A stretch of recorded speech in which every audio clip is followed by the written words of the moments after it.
Well, the end of the year is here. Every time I say this, I cannot believe we are here, but 2023 is coming to an end. I've watched around 144 brand new movies for this year. Not as many as last year, but I kind of took that so I could spend more time also playing video games, watching more TV shows, so when those lists come out, I'm actually going to rank every single show and game that I watched and played. But we're talking about movies today. And it was really hard to narrow down a top 10 list, so today we're just going to do my top 20 list. No honorable mentions, just get straight into it. Definitely leave your thoughts down below. Hit that like and subscribe button for more movie content like this because the new year is going to be big. The goal is to hit 50,000 subs by March 2024. And with that said, guys, let's dive into this. And please make sure to share your favorite films of 2023. Coming in at my number 20 is The Creator. The Creator is one of those films that you just watch instantly and find to be an instant sci-fi classic. And that's the way that I found it watching it. And I've seen this movie twice at this point, and I've just utterly loved it. From the visual effects, which are just a complete standout and probably some of the best of this year, to the incredible, really emotional style, which in a way, this is kind of The Last of Us, but in a sci-fi setting. And Gareth Edwards, what I've really liked of him as a director is how he shoots scale. And his scaling to this in the sci-fi realm is one of the most unique aspects to the entire film. Now, I understand a lot of people said that they couldn't get emotionally enwrapped in this film, but weirdly enough, that's how I felt on all of other Gareth's previous work. And in this film, it didn't. This is the first film where I actually started to feel for the characters, where I understood what was going on. And watching The Creator gave me the same feeling I had watching District 9 back in the day. And for people who don't know, District 9 is one of my favorite films of all time after it's grown on me. I've rewatched that film countless times. Just utterly loved what The Creator was able to speak for, and I thought it was a staggering achievement for sci-fi films this year, and it deserved a lot more at the box office. Now, my number 19 is Ben Affleck's Air. Air is just one of those delightful sports biopics that you can just jump into and rewatch at any point in time and have an utter delight watching yourself. And for me, Air is one of those movies that I've constantly shown people through this entire year. The second I saw it in theaters, it was one that I could easily recommend. And the second it hit streaming, I was recommending it to everyone. In fact, my future mother-in-law, she wanted a movie to watch. I said, let's watch Air. She wasn't really that entertained with the idea, but she watched it and utterly loved it. And Air is, again, just one of those films that I would be shocked if you told me you didn't like, because it's just that charming. It's just that delightful. And it's got great humor. It's got great stakes to it all. And it's a film that you'll watch and you can easily cheer on the characters as well. I thought the performances were fantastic. I thought Ben Affleck in the role was great, but I thought his direction was pretty strong. I think Matt Damon is excellent. Jason Bateman's great, but Viola Davis really stole the entire show. And I think Air deserves a little bit more this award season. Again, it's not the most mind-blowing thing. I don't think it's the best directed Ben Affleck film, but I still found it to be damn great. Now, my number 18 is Saltburn. Now, I think Saltburn is overall a messed up, perfect masterpiece of a movie. Is it still one of those films that's going to be higher up on this list? No, because this is my personal top 20 list.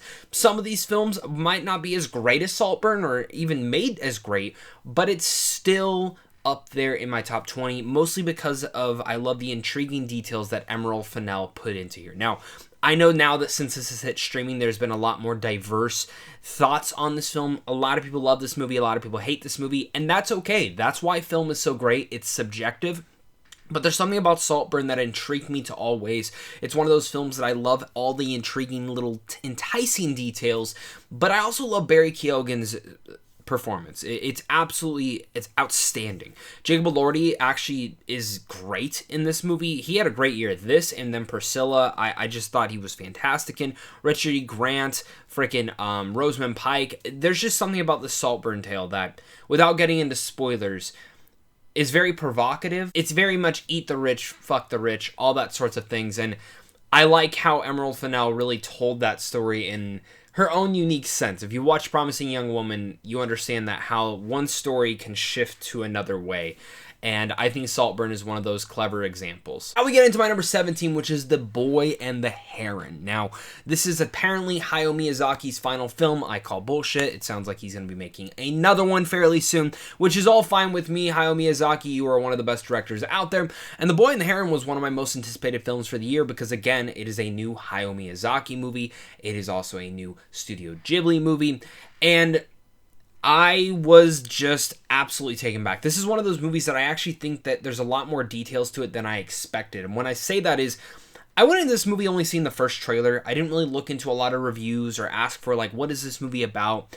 And going into this, what really shook me the most watching this was how on a surface level, I think anyone could watch it. A kid, a family member, a young adult, and they could watch this movie and be like, this is such a unique world.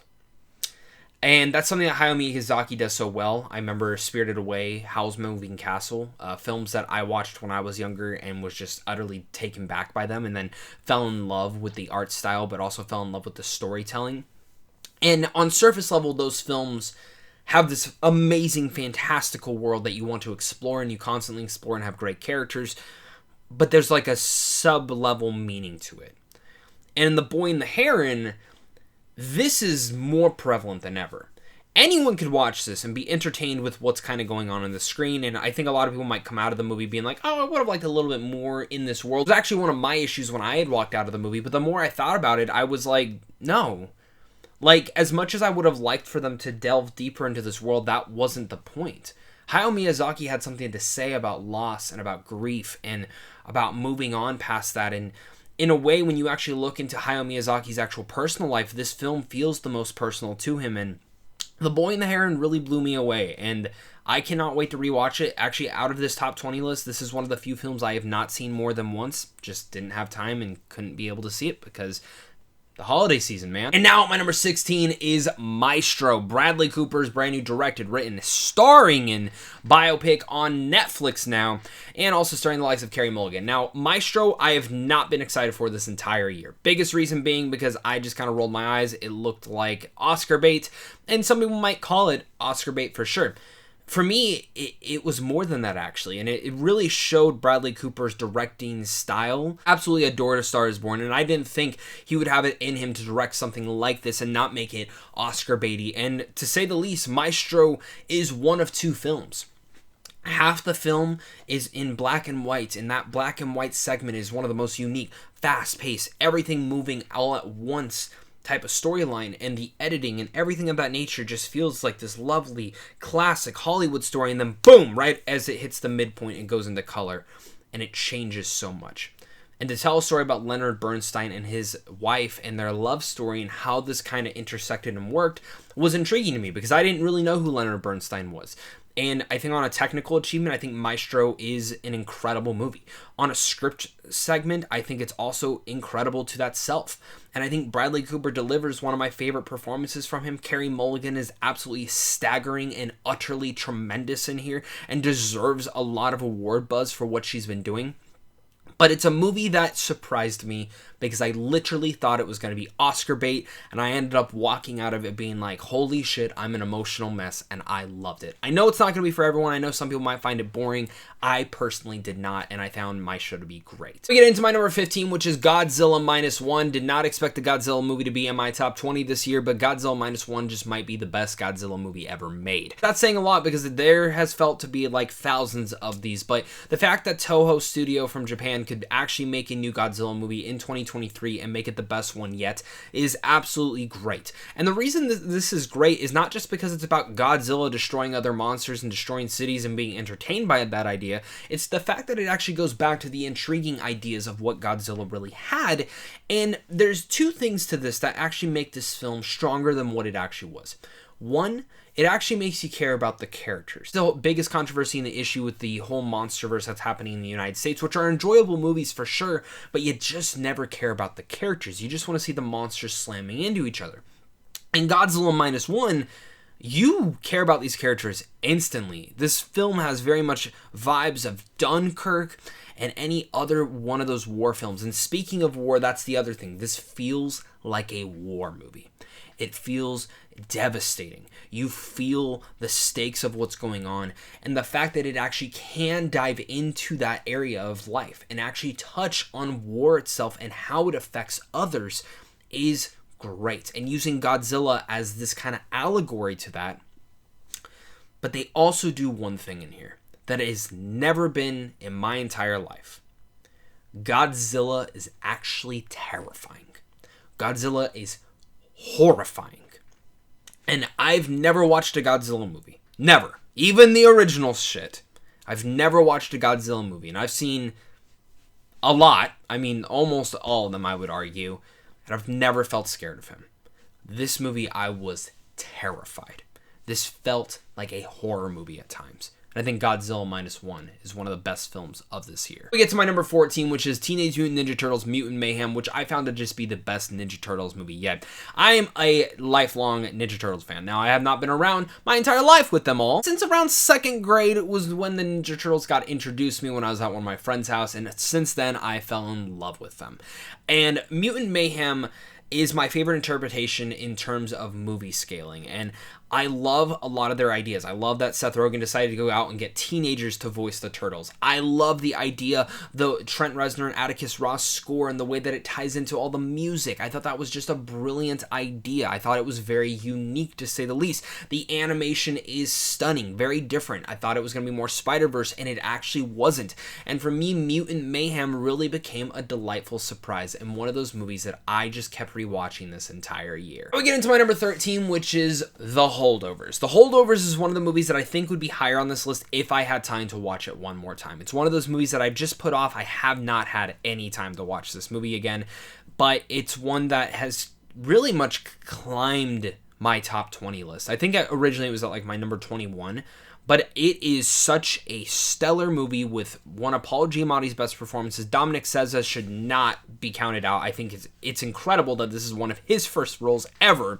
And Davine Rudolph, I thought, was fantastic in this movie. She is probably going to win the Oscar for Best Supporting Actress. She is so heartbreaking. The entire baby shoe scene, that scene wrecked me. This is just a classic temporary movie that I feel like never comes out nowadays. This is something that would have came out in the 80s and everyone would hail it as a Christmas classic, even though Alexander Payne says he does not want people to think of it as a Christmas classic. This is a brand new Christmas classic in the making, and I love The Holdover. It's got humor, it's got heart, it's got emotion, it has everything, and it's one of those movies that you will absolutely love. We get into my number 12, and this movie is not released in almost every area yet, but I have seen this one twice, and that is All of Us Strangers. This is a movie that the first time I walked out of it, I honestly didn't know how to feel about it. Then I sat on it in my car right afterwards and bawled my eyes out.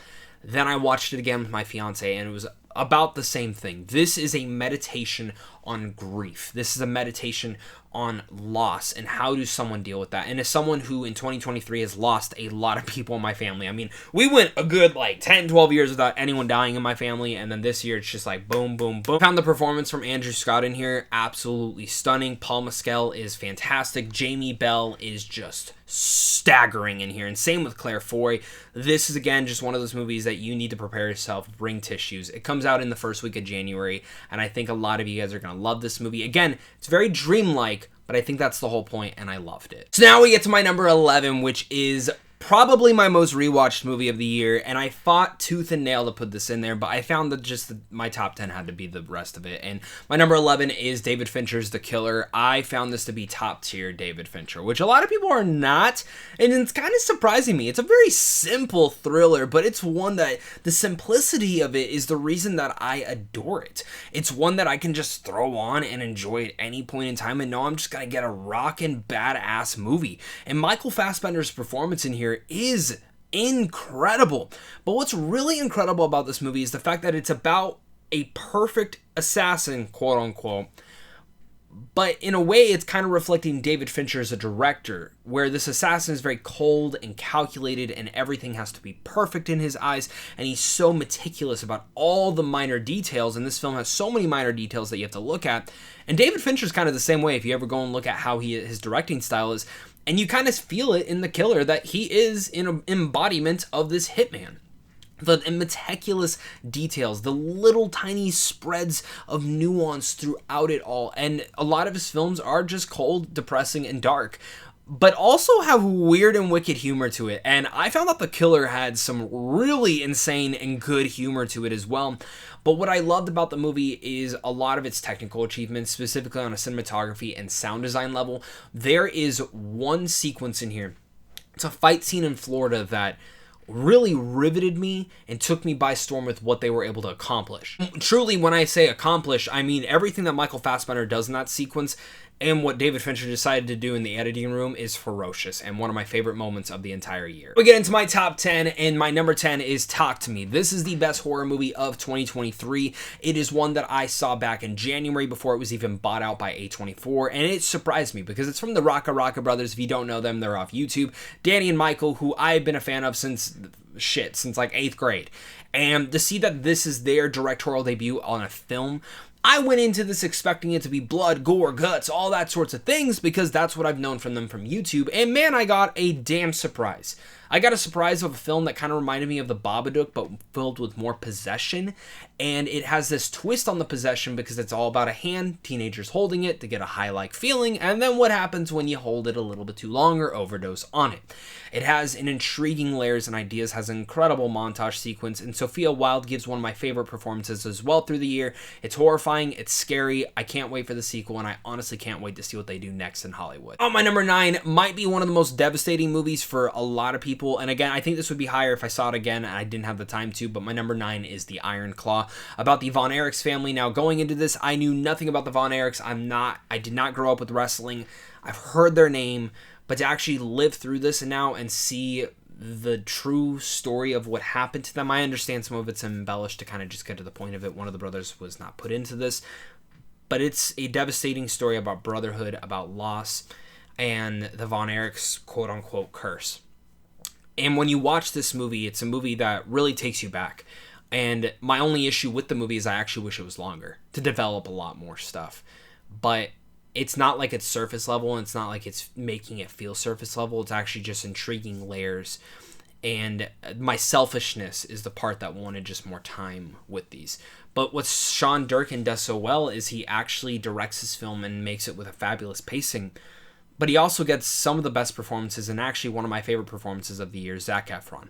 Zac Efron should be nominated for an Oscar. In fact, I think he should win, and I think it's a travesty that he's not even being nominated for any awards or any critics circles.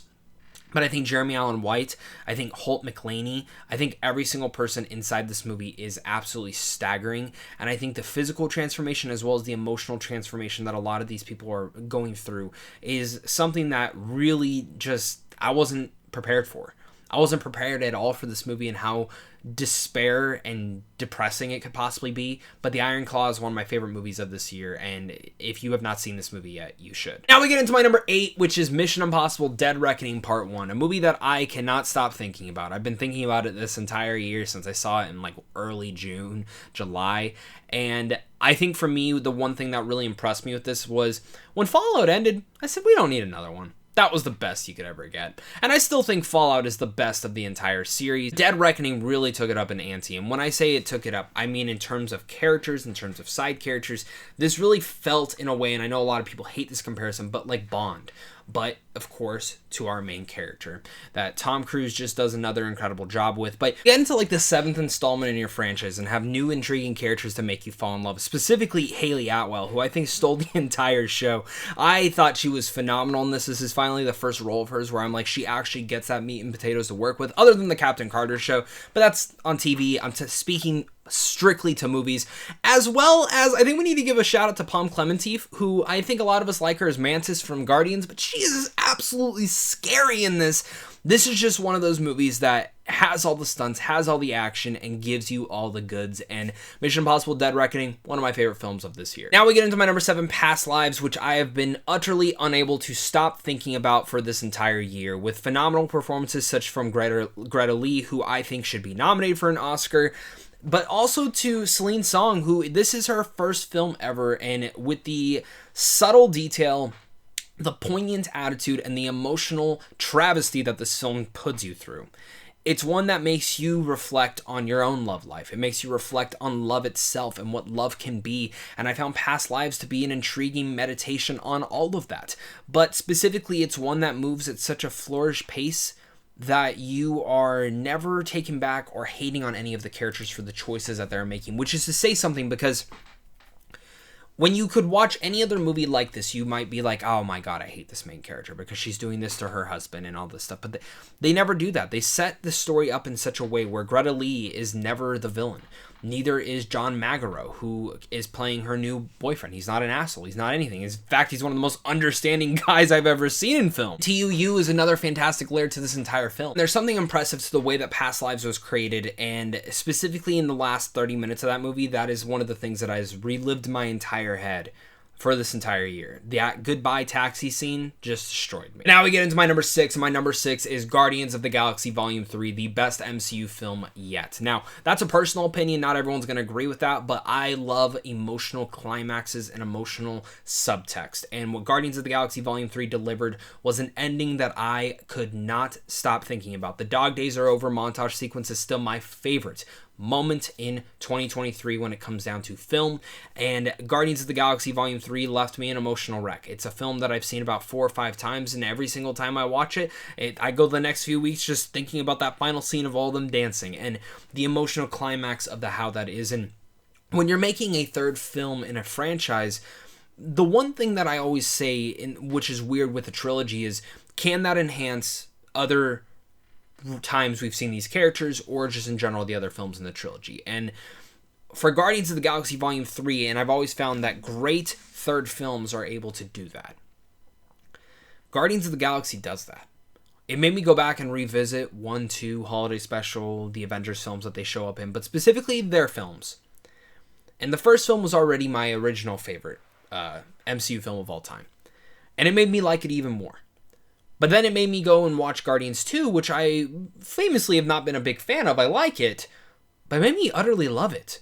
The Holiday Special made me like the characters a little bit more, made me appreciate that a bit more. The Avengers films made me appreciate their time a little bit more, but Guardians of the Galaxy Volume 3 did all of that, while at the same time giving me gratifying conclusions to every single character. And I was not expecting that. I was not expecting to fall madly in love with all these characters once again, and I did. And the fact that you finally give Rocket Raccoon the shining star of this all is one of Bradley Cooper's incredible as Maestro, but his voice performance as well is incredible.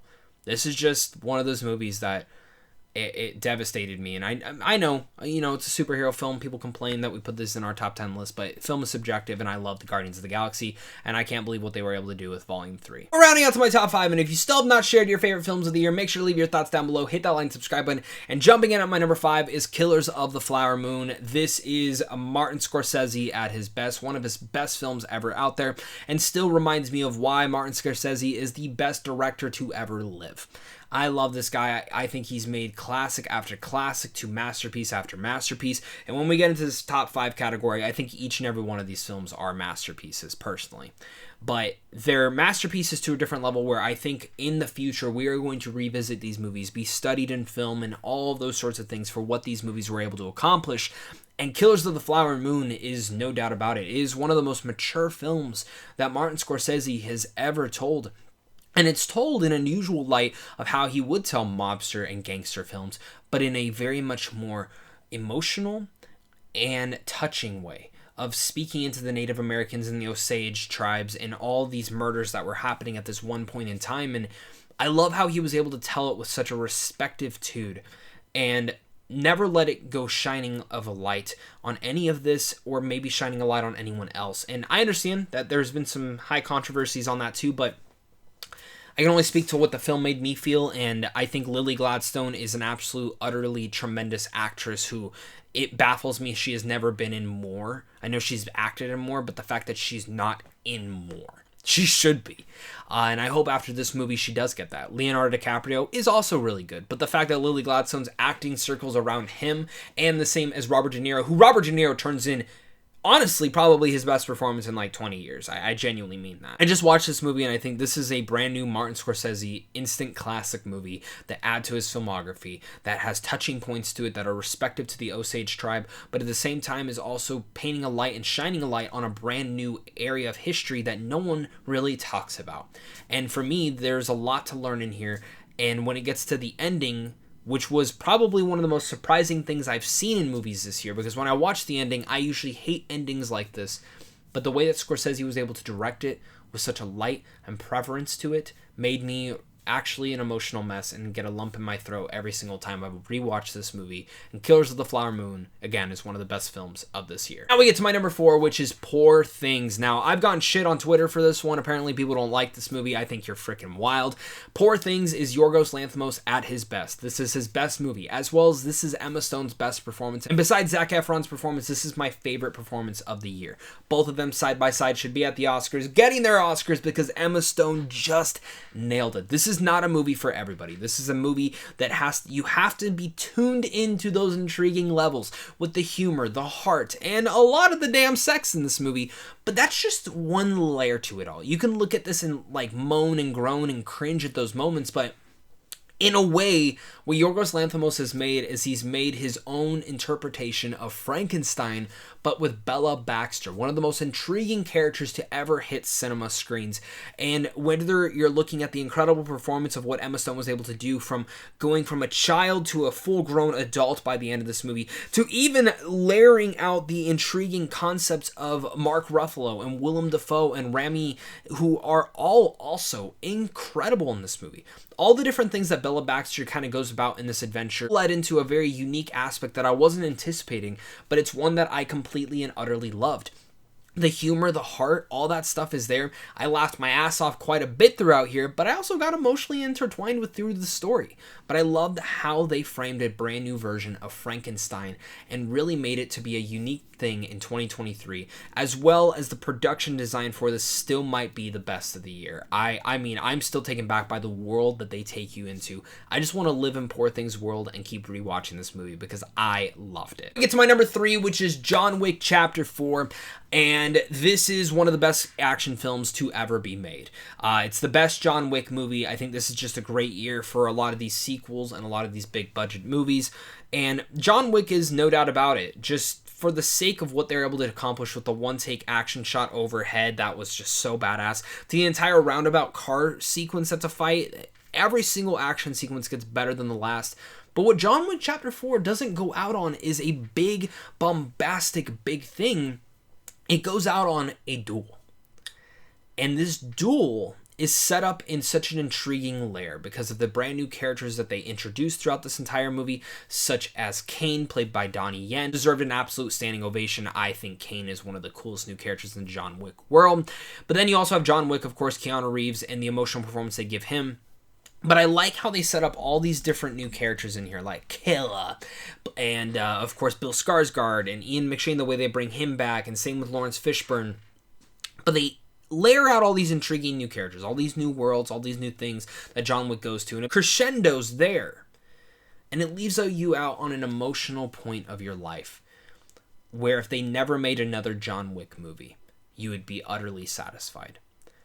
And that's not something you typically get with action films like this, and I really hope they do leave John Wick to be ended here. I don't care about spin-offs. I think spin-offs are good, but this was such an emotional climax for the character that I think it was perfect way to end this series. We get into my number 2, which is Oppenheimer. I think this is one of those classic movies already in the making. It's arguably Christopher Nolan's best movie. It's not my personal favorite of his, but it is one of his best. It's one of his best directed movies, and for a 3-hour movie that is about the atomic bomb being made by Robert Oppenheimer, you think this movie could be slow, Oscar baity, everything of that, and it's one of the most riveting 3 hours you'll ever watch of a film. Intriguing usage of using different parallels and different time frames, and the way that the story is told through such an editing style is one of the best things about Oppenheimer, and actually one of the reasons that keeps it moving at such a fluid pace. And as any Christopher Nolan movie, you know that time is going to be one of the biggest helping hands of any of his films, and you can really see that the helping hand of the editing in here, the time, the maneuvering of it all,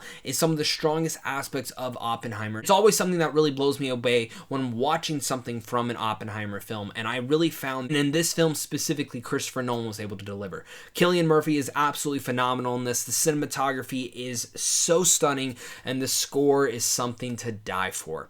This is, again, a master at his best. masterclass filmmaking. Everyone who's not watched this movie yet and who hasn't really been feeling it because of that 3-hour length, I promise you it's worth it. At my number one, this is the best film I've seen since reviewing movies on YouTube, and I mean that for a lot of different ways. I'm a big fan of the medium of animation, and Spider-Man Across the Spider-Verse just absolutely blew my fucking mind.